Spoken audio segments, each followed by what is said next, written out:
So, ayan na nga po mga sangkay. Pinangalanan na po ni Presidente BBM sa mismong SONA si former Speaker Romualdez.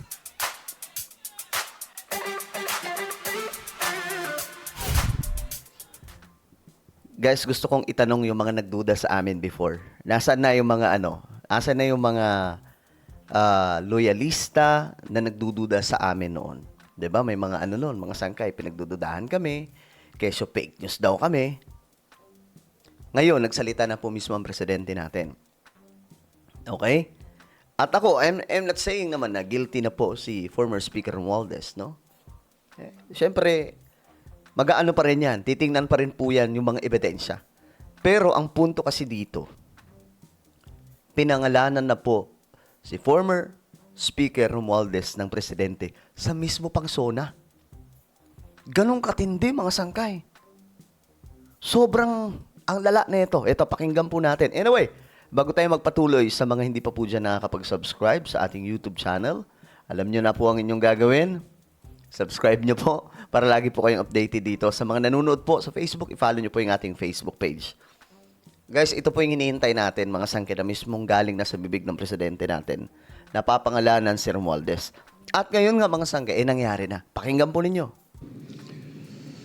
Mga kababayan ko, naririto ako muli upang tuparin ang ating katungkulan at magbigay ng ulat sa inyo tungkol sa estado ng ating bansa at sa mga ginagawa ng inyong pamahalaan. Isang taon na ang nakalipas mula noong huli akong tumayo rito. Nung huling tumayo siya, ang nasa likod pa niya sila former Speaker Romualdez yun. Upang ilantad ang katiwalian na nadiskubre namin sa mga flood control project. Gaya ng aking ipinangako sa inyo, nagsagawa tayo ng malawakan at malalimang investigasyon na walang pagkikiling kahit kanino man. Masusi nating sinuri at sinundan kung saan tayo itinuro ng ebidensya.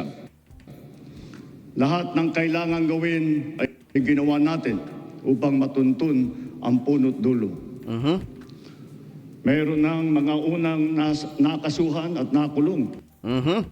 Mga kontratista. Nako, ayun na nga po mga sangkay. Actually ako, gusto ko talaga makita yung mga yung mga big time. Nandyan mismo mga sangkay sa Kongreso.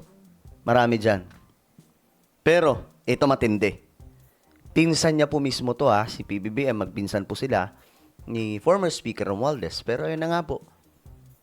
Nilantad mismo ng ating presidente mismo sa loob ng hall o ng building. Nandun lahat ng mga officials. Nandun lahat. Andyan yung mga matataas na opisyal. Lahat sila. Ngayon ito. Matataas na opisyal, pati na mga mambabatas. At dumating na tayo sa punto na ayon sa ombudsman, Alam mo, naiiyak pa dito si BBM ay malapit na ang paghain ng patong-patong na kaso labang sa dating speaker.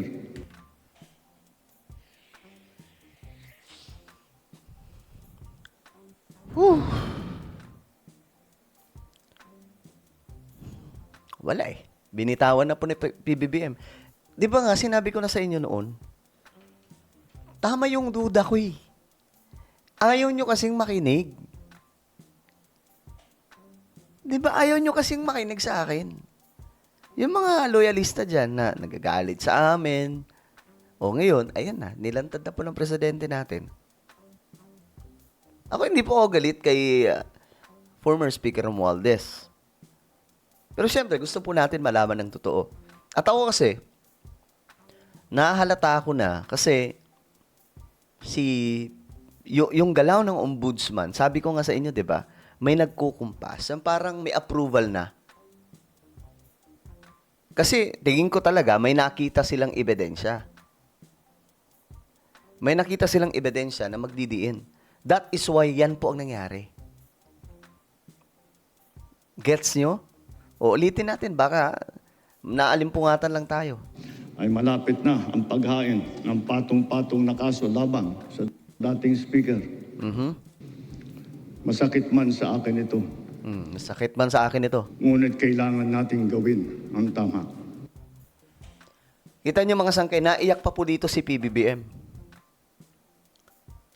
Kasi dati ko pa sinasabi to, dati pa namin sinasabi to mga sangkay na mukhang ang galaw ng ombudsman ngayon, may nakita po talaga sila. So, anong gagawin ngayon ni former Speaker Romualdez? Ngayon pinangalanan na po siya ni PBBM. Masakit daw, sabi ni PBBM. Masakit ito para sa kanya. Kasi siyempre, pinasan niya eh. Pero kailangan niyang gawin. So dito natin makikita na si PBBM, wala sa kanya yung... Kasi sabi pa nga po niya, di ba? Inihalal po siya ng mga Pilipino, hindi ng kanyang pamilya. So sa madaling sabi, he is working for the Filipino people, not for his family, relatives, friends.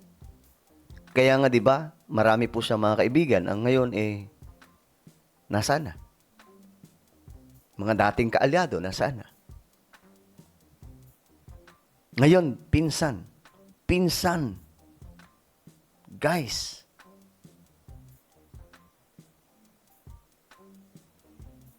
Ulitin natin, baka naalimpungatan lang tayo. Tun ang punot dulo.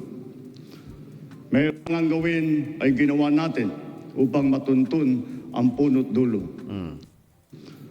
Mayroon ng mga unang nakasuhan at nakulong. Mga kontratista, matataas na opisyal, pati na mga mambabatas. At dumating na tayo sa punto na ayon sa ombudsman ay malapit na ang paghain ng patong-patong na kaso labang sa dating speaker. Masakit man sa akin ito. Ngunit kailangan nating gawin ang tama. You see? You see, guys? Pinangalanan na po mismo ng ating presidente si former Speaker Romualdez. Ito, hindi ko alam anong masasabi ng mga DDS dito. Kanya-kanya naman tayong opinion. I respect every opinion.